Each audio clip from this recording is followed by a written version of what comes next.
Hello everyone, I am back with the fifth lecture of the chapter, the third level from your book Vistas.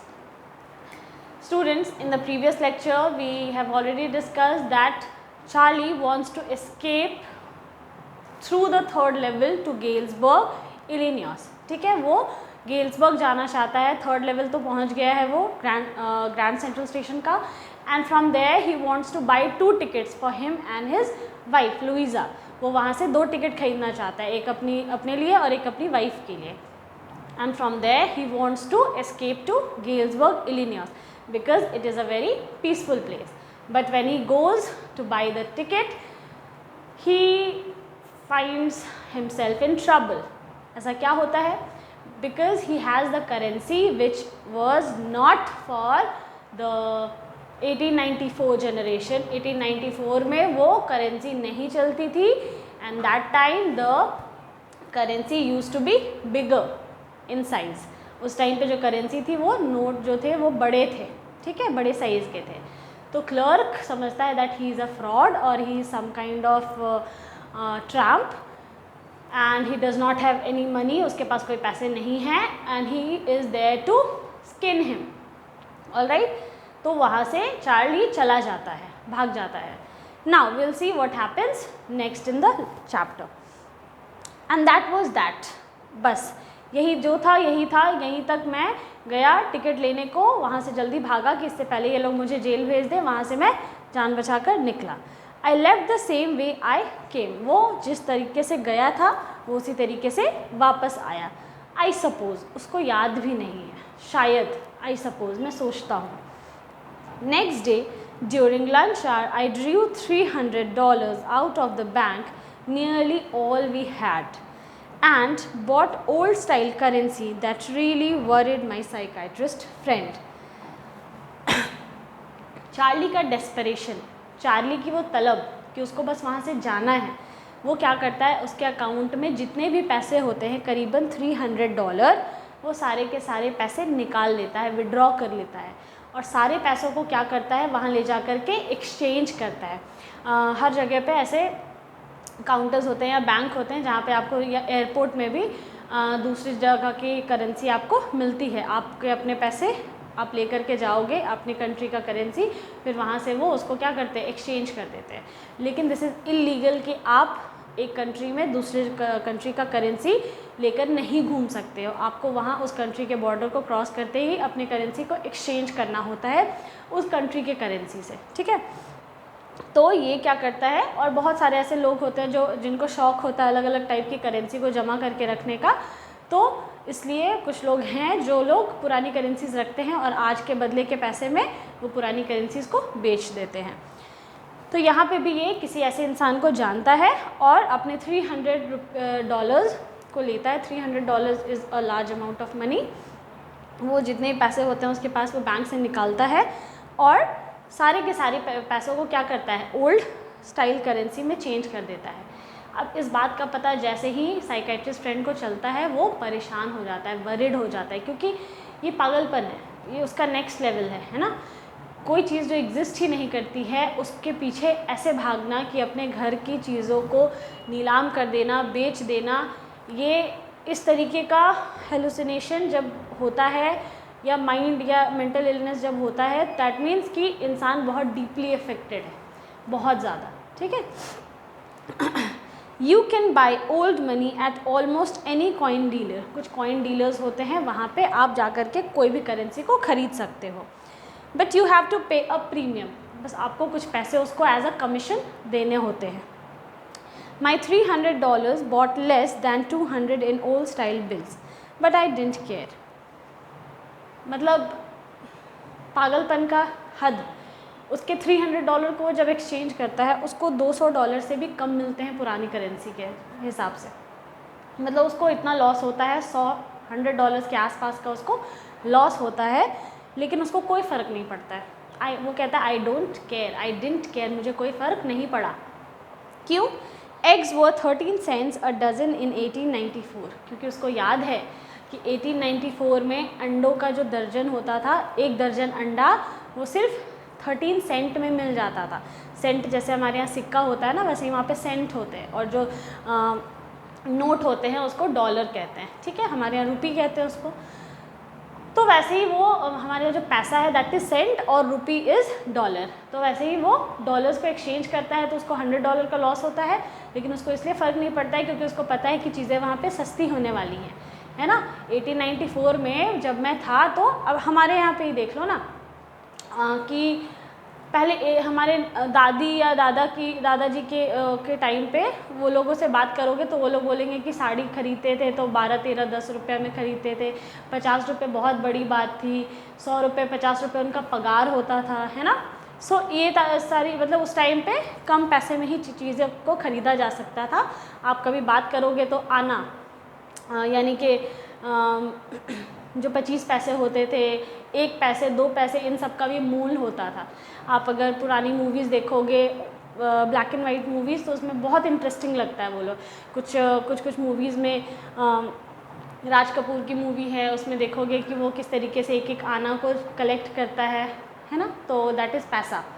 तो 1 पैसे 2 पैसे, फिर जा कर के हम लोग के टाइम तक जब हम लोग थोड़े और छोटे थे तो 25 पैसे भी चलते थे। आप लोगों ने शायद 1 रुपीस देखा होगा, अब तो 1 रुपये का भी वैल्यू नहीं है, 1 रुपये के सिक्के से कुछ नहीं मिलता है, ठीक है। तो धीरे धीरे क्या हो जाता है, चीज़ें महंगी होती जाती है, बड़ी करेंसी का वैल्यू क्या होता जाता है, कम होता जाता है, और पहले उसी छोटी करेंसी का वैल्यू बहुत ज़्यादा हुआ करता था। तो 1894 में वो कहता है कि अंडे का तो 1 दर्जन 13 सेंट में मिल जाएगा, तो मुझे पैसे की टेंशन लेने की कोई ज़रूरत है ही नहीं। But I have never again found that Grand Central corridor that leads to the 3rd level at Grand Central Station, although I have tried often enough. अब जब ये इसका डेस्परेशन इतना ज़्यादा बढ़ गया, ये पैसे वैसे सब एक्सचेंज करा लिया, जितनी पॉसिबल चीज़ें हो सकती थी इकट्ठी कर ली इसने। उसके बाद जब ये ग्रैंड सेंट्रल स्टेशन गया, इसके बाद उसको कभी वो कॉरिडोर मिला ही नहीं जो इसको 3rd लेवल तक लेकर के जाता था, क्योंकि ये एक समय पे बहुत ज़्यादा प्रेशराइज्ड होता था तो वो हेलुसिनेट करने लगता था, और जब इसका थोड़ा सा भी माइंड ठीक होता था तो चीज़ें आपको आपके माइंड के अकॉर्डिंग नहीं दिखती हैं हेलुसिनेशन में। ऐसा नहीं है कि जब आप देखना चाहोगे तो वो चीज़ें दिखने लगेंगी आपको, ठीक है। तो जब ये सच में ढूंढने के लिए गया तो वहाँ पे ग्रैंड सेंट्रल स्टेशन में कोई 3rd लेवल था ही नहीं। इनफैक्ट इसने कई बार कोशिश की, ऑफन इनफ, कई बार इसने जी जान लगा करके कोशिश की कि 3rd लेवल इसको दिख जाए, वो कॉरिडोर मिल जाए जो इसको 3rd लेवल तक लेकर गया था, जहाँ से वो पहुँचा था वहाँ तक हर मुमकिन कोशिश इसने कर ली, लेकिन इस 3rd लेवल तक वो नहीं पहुँच पाया। Luisa was pretty worried. अब इस तरीके का पागलपन देख करके कोई भी परेशान होगा। देखो मैं इस हेलुसिनेशन को पागलपन इसलिए कह रही हूँ, इसको नॉर्मल लैंग्वेज में, एक्चुअली दिस इज़ नॉट पागलपन, ये पागलपन नहीं है, ये एक मेंटल इलनेस है, ठीक है, स्टेट ऑफ माइंड है, लेकिन लोग इसको पागलपन कहते हैं। तभी तो इसकी बीवी परेशान है ना, इसकी बीवी इस तरीके की हरकतों को देख करके बहुत ज़्यादा परेशान हो रही है। When I told her all this, वो जब सारी चीज़ें अपनी बीवी को बताता है, वाइफ को बताता है, तो बहुत ज़्यादा परेशान हो जाती है। And didn't want me to look for the 3rd level anymore, and after a while I stopped.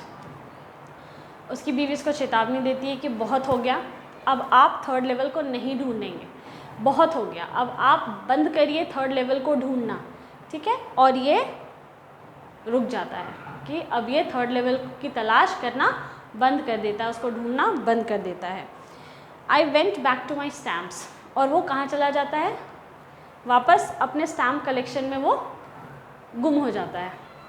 क्योंकि इसको याद करो कि साइकाइट्रिस्ट फ्रेंड ने उसके बोला था कि तुम स्टैम्प कलेक्शन करते हो ताकि तुम दुनिया की रियलिटी से भाग सको।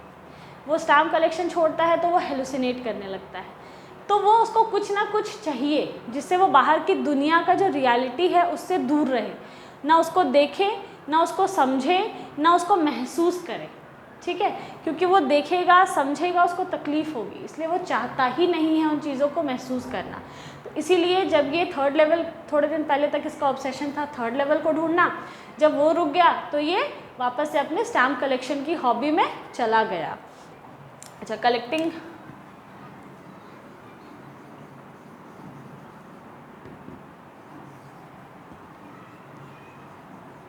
हॉबी ऑफ कलेक्टिंग स्टैम्प्स, इसको क्या कहते हैं, क्या कहते हैं,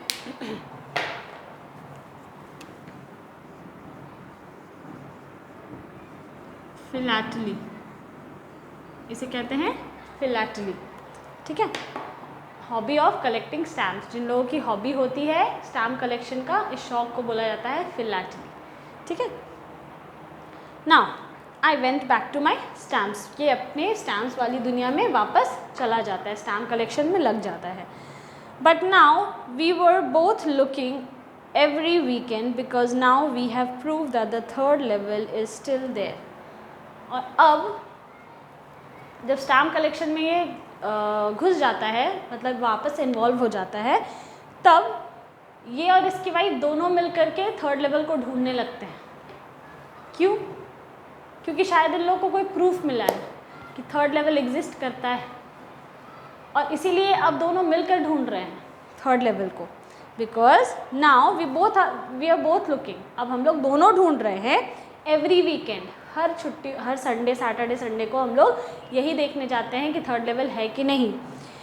बिकॉज नाउ, क्योंकि अब वी हैव प्रूफ, हम लोग के पास अब सबूत है that the third level is still there, कि थर्ड लेवल वहाँ पे, वहीं पे है, वहाँ है। ये अचानक कैसे हुआ? क्या ऐसा लग गया इन लोग को और उसकी वाइफ को भी कि थर्ड लेवल एग्जिस्ट करता है? क्या हुआ था भाई? My friend Sam Weiner disappeared, इसका दोस्त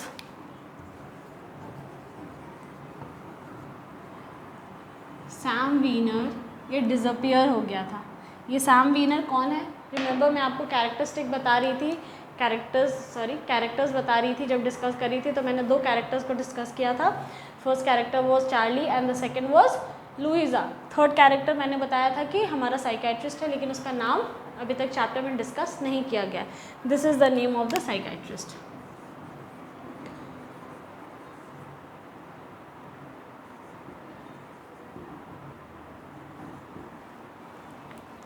ठीक है, ये साइकेट्रिस्ट फ्रेंड है उसका, जो कि गायब हो चुका है।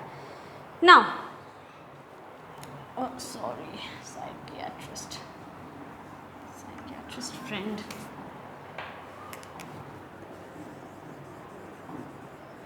Friend of Charlie who is a psychiatrist। ठीक है, चार्ली का वो दोस्त जो कि एक साइकियाट्रिस्ट था। ऑलराइट, नाउ ये अचानक से गायब हो गया, डिसअपियर हो गया है। ठीक है, नोबडी न्यू वेयर, किसी को नहीं पता कि वो कहाँ गया। Where I sort of suspected because Sam's a city boy, लेकिन चार्ली अंदाज़ा लगाता है कि वो कहाँ गया होगा। उसके हिसाब से चार्ली एक सिटी बॉय है, वो हमेशा से शहर में रहा है। And I use to tell him about Galesburg, और चार्ली उसको हमेशा गेल्सबर्ग के बारे में बताया करता था, हमेशा। I went to school there. अच्छा, अब आपको भी, आपके दिमाग में भी आया होगा गेल्सबर्ग के बारे में चार्ली को इतना सब कुछ कैसे पता। हियर इज़ द आंसर कि चार्ली वहाँ पे स्कूल जाता था, पढ़ता था वो। ठीक है, जिस समय चार्ली पढ़ा करता था वो लोग गेल्सबर्ग में रहते थे। क्लियर, इसी वजह से चार्ली को गेल्सबर्ग के बारे में इतना कुछ पता है। And he always said he liked the sound of the place and that's where he is all right in 1894। और वो कहता है, चार्ली कहता है कि जब भी मैं उससे बातें करता था गेल्सबर्ग के बारे में, वो हमेशा बोलता था कि मुझे इस जगह की बातें सुनकर बड़ा अच्छा लगता है, बहुत अच्छा लगता है मुझे। हम लोग सुनते हैं कोई कहीं से घूम के आया है तो उसके उस जगह के बारे में डिस्क्राइब करता था, हम लोग बोलते हैं हम लोग भी जाएंगे कभी ना कभी, बहुत अच्छा लग रहा है सुन करके, हम लोग भी पक्का जाएंगे। तो यहाँ पे सैम वीनर जो साइकाइट्रिस्ट है वो भी यही बात बोला करता था जब चार्ली बताता था कि वो गेल्सबर्ग ऐसा है, गेल्सबर्ग वैसा है। तो इसीलिए चार्ली अंदाज़ा लगाता है कि सैम वहीं पे चला गया है और वो बिल्कुल ठीक है वहाँ पे, और इन 1894 में। और वो कहाँ गया, समय भी क्या है, 1894 है जहाँ पे वो गया है। This is also a hallucination, ये भी एक हेलुसिनेशन है चार्ली का। ठीक है, समथिंग हैपन्स टू, इस चैप्टर में ये चीज़ मेंशन नहीं है, लेकिन कुछ ऐसा होता है सैम वीनर के साथ और यानी कि साइकाइट्रिस्ट के साथ, और अब क्या होता है कि चार्ली इस सदमे को और बर्दाश्त नहीं कर सकता है, इसीलिए वो ये बात मान लेता है। जब उसको पता चलता है कि चार्ली कहीं गायब हो गया है या उसके साथ कुछ हुआ है, तो ये खुद ही मान लेता है कि सैम कहाँ चला गया है, 1894 के गेल्सबर्ग में चला गया है, क्योंकि उसको वो जगह बहुत पसंद है। तो उसके वो इस दुनिया में ये चलता रहेगा, डिस्ट्रक्शन, इनसिक्योरिटीज़, ये ख़त्म होने का नाम नहीं लेंगे। और वो इस चीज़ को फेस ना करके क्या कर रहा है, हर एक इंसिडेंट, हर एक मिस हैपनिंग जो उसके साथ हो रही है उसको वो हेलुसिनेट करने में चेंज कर ले रहा है और अपने दिमाग में कहीं ना कहीं एक गुड मेमोरी को क्रिएट कर ले रहा है। Because one night, fussing with my stamp collection, I found, well, do you know what a first day cover is? अब वो ये बात कैसे पता चला कि वो कहीं चला गया है या वो गेल्सबर्ग ही गया है साइकेट्रिस्ट? पता ऐसे चला कि एक दिन चार्ली अपने सारे स्टैम्प्स को इधर उधर कर रहा था, कुछ कलेक्शन को देख रहा था। फस का मतलब होता है भीड़ लगा करके वो उसके साथ अटखेलियाँ करना, तो वो कर रहा था। आई फाउंड, और उसको क्या मिला? Well, do you know what a first day cover is? A first day cover क्या होता है?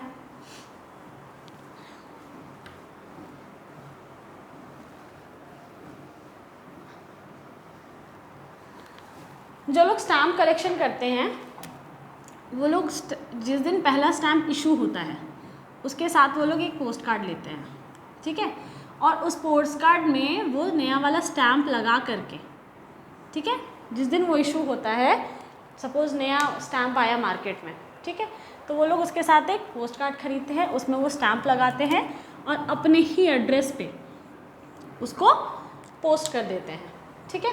पोस्ट करने के बाद वो घूम करके मुहर लग के इनके ही एड्रेस पे वापस आ जाता है। इसको बोला जाता है first day cover.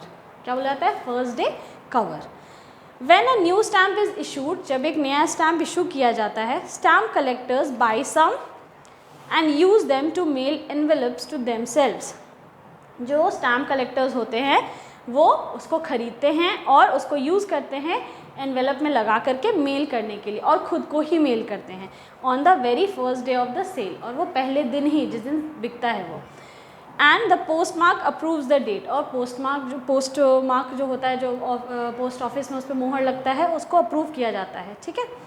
The envelope is called the first day cover, और वो एनवेलप जो होता है वो कहलाता है फर्स्ट डे कवर, और इसको लोग जमा कर करके रखते हैं जिनको शौक होता है। दे आर नेवर ओपनड, और वो खाली होता है, उसमें कुछ भी लिखा हुआ नहीं होता, बस उनका एड्रेस लिखा होता है और स्टैम्प लगा होता है, तो उसमें कुछ लिखा नहीं होता है, तो उसको कभी लोग खोलते नहीं हैं, खोल के देखते नहीं हैं। You just put blank paper in the envelope, क्योंकि उसके अंदर बस ब्लैंक पेपर को रख दिया जाता है, क्योंकि दूसरे का चिट्ठी है कौन पढ़ेगा, तो इसलिए उसमें बस वो बाहर मुहर लगा देते हैं, और अंदर क्या है, कागज़ ब्लैंक है कि क्या है, उससे उनको मतलब नहीं होता है। The night among the oldest first day covers, I found that one that shouldn't have been there. एक दिन जब वो अपने सारे स्टैम्प कलेक्शंस को देख रहा था, तो उसमें बहुत सारे फर्स्ट डे कवर्स भी थे, क्योंकि ये स्टैम्प कलेक्ट करता था तो ये भी अपने आप को मेल करता होगा फर्स्ट डे कवर्स, तो ये देख रहा था उन सारों को, तो इसको एक फर्स्ट डे कवर पे इसकी नज़र पड़ती है जो वहाँ होना नहीं चाहिए था। वो कहाँ से आया वहाँ नहीं पता, लेकिन वो उस समय वहाँ होना नहीं चाहिए था, बट देयर इट वॉज, लेकिन वो वहाँ था, वो स्टैम्प फर्स्ट डे कवर वहाँ पे था।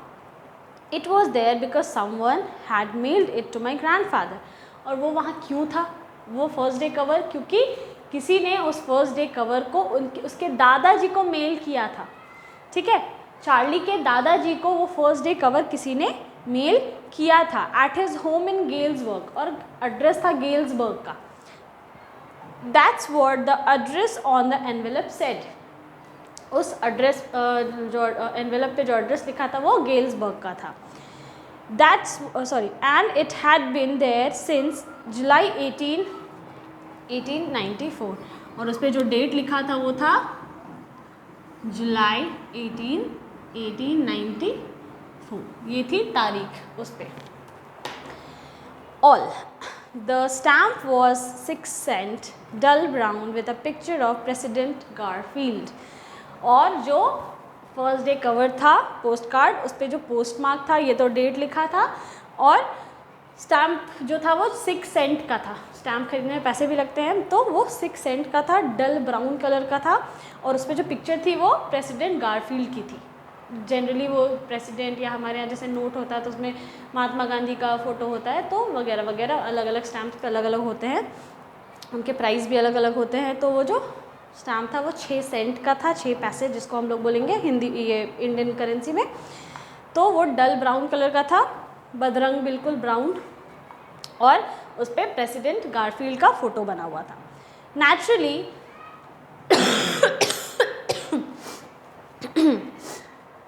Naturally, the envelope came to Granddad in the mail. It went right into his collection and stayed there. जाहिर सी बात है कि ये जो एनवेलप है वो कैसे आया होगा, किसी ने ग्रैंडडैड को यानी दादाजी को किसी ने मेल किया होगा और वो उनके कलेक्शन में वहीं पे रह गया, क्योंकि इनके दादाजी को भी स्टैम्प कलेक्शन का शौक़ था और ये अपने दादाजी के स्टैम्प कलेक्शन को भी साथ में रखता था, क्योंकि इसको वहीं से स्टैम्प कलेक्शन का शौक़ लगा। शौक़ मतलब फैंटेसी हुई, ठीक है। अब आप एक और कनेक्शन यहाँ पे बिल्ड कर सकते हो कि उसको गेल्सबरी क्यों जाना था, क्योंकि याद करो गेल्सबरी वो जगह है जहाँ पे इसके दादाजी रहते थे, और दादाजी का जो टाइम था जिस समय इसने दुनिया देखी थी, जिस दुनिया को इसने देखी थी वो बहुत सुहानी थी। यानी उसके दादाजी का जो टाइम था, जिस टाइम पे उनका लाइफ था, वो ज़िंदा होंगे तब की लाइफ बहुत ज़्यादा पीसफुल थी और अच्छी थी, ठीक है। इस वजह से भी वो वहाँ जाना चाहता था। Now till I took it out and opened it, वो क्या किया कि उस मेल को खोलता है। The paper inside was in blank, it red, और इत्तेफाक देखो कि उसके अंदर जनरली तो फर्स्ट डे कवर के अंदर जो पेपर होता है तो ब्लैंक होता है, लेकिन इसके अंदर का जो पेपर था वो ब्लैंक नहीं था, वो खाली नहीं था। उसमें एड्रेस लिखा था 941 विलियर्ड स्ट्रीट, गेल्सबर्ग, इलिनॉइस, जुलाई 18, 1894। गेल्सबर्ग का एड्रेस दिया हुआ है और दिया हुआ है 941 विलियर्ड स्ट्रीट, गेल्सबर्ग में ही एक जगह का नाम है ये। चार्ली, किसी ने ये चार्ली को लिखा है 1894 में, सोचो 1894 में किसी ने ये मेल चार्ली को लिखा है और ये अभी इसके पास पहुंच रहा है। I got to wishing that you were right, मैं हमेशा उम्मीद करता था कि तुम सही हो, ठीक है, और आज मुझे पता चल गया कि तुम सही कहते थे। Then I got to believing you were right and Charlie it's true, और मुझे अब इस बात का यकीन हो चुका है कि तुम सही थे और चार्ली ये सच है। I found the third level, मैंने थर्ड लेवल को ढूंढ लिया। ये कौन कह रहा है? जिसने भी उसको चिट्ठी लिखी है वो ये बात कह रहा है। I have been here 2 weeks, मुझे यहाँ आए हुए 2 सप्ताह हो गया है। And right now down the street at the Dailies someone is playing a piano, और यहाँ पे मुझे आने के बाद सड़क से थोड़ी दूर पे एक इंसान है, डेलीज़ नाम है उस घर का, या एक फैमिली का नाम होगा डेलीज़, वहाँ पे कोई क्या कर रहा है? पियानो बजा रहा है। And they are all out on the front porch singing Seeing Nelly Home, और सारे उसके घर के लोग पोर्च, हम लोग क्या बरामदा होता है ना, वहाँ बैठे हुए हैं और एक गाना गा रहे हैं जिसका नाम है Seeing Nelly Home, ठीक है। सब लोग एक साथ मिल करके, एक इंसान पियानो बजा रहा है और सब लोग उसके घर के साथ में मिल करके ये गाना गा रहे हैं। And I am invited over for lemonade, और मुझे भी बुलाया है वहाँ चाय पीने के लिए, नींबू वाली चाय या नींबू पानी पीने के लिए। लेमनेड मीन्स नींबू पानी होता है। Come on back Charlie and Luiza, जल्दी से यहाँ आ जाओ, वापस आ जाओ Charlie and Luiza. Keep looking till you find the third level, ढूंढते रहो, थर्ड लेवल ढूंढते रहो जब तक तुम्हें थर्ड लेवल मिल न जाए। It's worth it, believe me, ढूंढना पैसा वसूल है, तुम्हें रिग्रेट नहीं होगा कभी भी। मेरी बात मानो, बिलीव करो मुझे मेरी बातों का भरोसा करो। The note is signed Sam, और ये नोट जो चिट्ठी थी वो किसने लिखी थी? वो सैम ने लिखी थी, चार्ली को लिखी थी, 1894 गेल्सबर्ग से लिखी थी। अब सोचो ये पॉसिबल है? पता नहीं, ये चिट्ठी वहाँ कहाँ से आई, या ये भी उसका एक दूसरा हेलुसिनेशन है, पता नहीं। लेकिन ये एक इंडिकेशन हो सकता है कि सैम वीनर अभी प्रेजेंट टाइम में कहाँ है पता नहीं, क्योंकि वो डिसअपियर हो चुका है, गुम हो चुका है।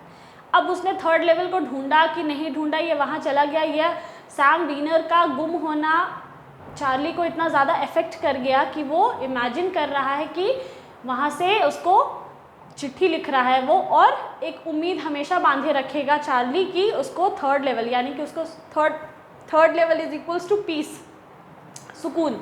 वो कभी भी सुकून का पीछा करना नहीं छोड़ेगा, वो हमेशा मरते दम तक, जब तक उसको थर्ड लेवल यानी सुकून नहीं मिल जाएगा, पीस नहीं मिल जाएगा, यानी कि एक शांति वाली जगह नहीं मिल जाएगी, वो तब तक उसको ढूंढता रहेगा। यानी कि इस दुनिया में जब तक अमन नहीं आ जाएगा, शांति नहीं आ जाएगी, तब तक उसको थर्ड लेवल को ढूंढना है। क्योंकि अगर सारे लोग उसके जैसा सोचने लगेंगे तो दुनिया चेंज हो जाएगी ना, तब दुनिया में कोई लड़ाई झगड़ा इनसिक्योरिटीज़ रहेगी ही नहीं, डर फियर कुछ भी नहीं रहेगा, ठीक है। और यही सैम वीनर के थ्रू चार्ली को जो लेटर लिखा गया है उससे हम लोग को पता चल रहा है। और ये सारी की सारी चीज़ें या तो चार्ली के हेलुसिनेशन है, या सच में वो टाइम ट्रैवल करके थर्ड लेवल पे चला गया है और वहाँ से चार्ली को भी बुला रहा है कि तुम भी यहाँ आ जाओ। This is not clear in the chapter at all, ठीक है। At the stamp and coin store I go to, मैं भी स्टैम्प कलेक्शन करने के लिए जहाँ स्टैम्प मिलता था और जहाँ कॉइन स्टोर था, जहाँ पे उसने अपने सारे पैसे चेंज कर लिए थे, वो वहाँ जाता है। कौन? चार्ली जाता है। I found out that Sam bought $800 worth of old style currency, और वहाँ जा कर के वो पता लगाता है कि सैम यहाँ आया था, सैम वीनर गायब होने से पहले यहाँ आया था और उसने $800 एक्सचेंज किए, तो करीबन उसको $600 के आसपास मिले होंगे पैसे, है ना। तो वो उसने क्या किया, उतने सारे पैसों को एक्सचेंज किए, क्योंकि उसको भी थर्ड लेवल का पता चल गया होगा, तभी तो वो पैसे एक्सचेंज करने आया होगा ना। ये दिमाग लगाता है कि ऐसे तो चला नहीं गया होगा सैम, उसको भी उसको ज़रूर पता चला होगा कि पैसे चेंज करने पड़ते हैं, तो पैसे तो चेंज किया होगा, तो चलो वहाँ पता लगाते हैं, जिससे तो प्रूफ मिलेगा ना कि थर्ड लेवल है कि नहीं। तो इसीलिए वो वहाँ जाता है और उसको पता चलता है कि हाँ, एक सैम नाम का आदमी आया था जिसने $800 चेंज किए। That ought to set him up a nice little hay, feed and grain business. और चार्ली बहुत खुश है कि जितने पैसे वो यहाँ से लेकर गया है उससे वो आराम से अपना हे का बिजनेस, हे यानी पुआल, ग्रेन, चारा, ये सब का बिजनेस चालू कर सकता है। He always said that what he is really wished he could do. और ये उसकी हमेशा से दिली इच्छा थी कि वो ऐसा कुछ कर पाए। And he certainly can't go back to his old business, वो अपना पुराना बिजनेस वहाँ नहीं कर सकता है, क्योंकि उस समय लोगों के पास मेंटल ट्रॉमा नहीं था, मेंटल इलनेस नहीं था, सब लोग मेंटली हेल्दी थे, क्योंकि चारों तरफ बहुत अच्छा माहौल था। तो वहाँ पे तो उसका साइकाइट्री का बिजनेस चलेगा नहीं, है ना। तो इसीलिए वो वहाँ जा कर के ग्रेन्स, ये अनाज और ये सारी चीज़ों का पुआल का बिजनेस, हे मतलब पुआल, सूखा घास, हे, उसका बिजनेस शुरू करता है। Not in Galesburg, Illinois in 1894, his old business, why Sam was my psychiatrist. और नहीं, गेल्सबर्ग नहीं, इलिनियस 1894 में नहीं, his old business, वहाँ पे तो उसका बिजनेस चलने से रहा, बिल्कुल ही नहीं चलेगा। गेल्सबर्ग है, वहाँ पे साइकाइट्रिस्ट की ज़रूरत है ही नहीं।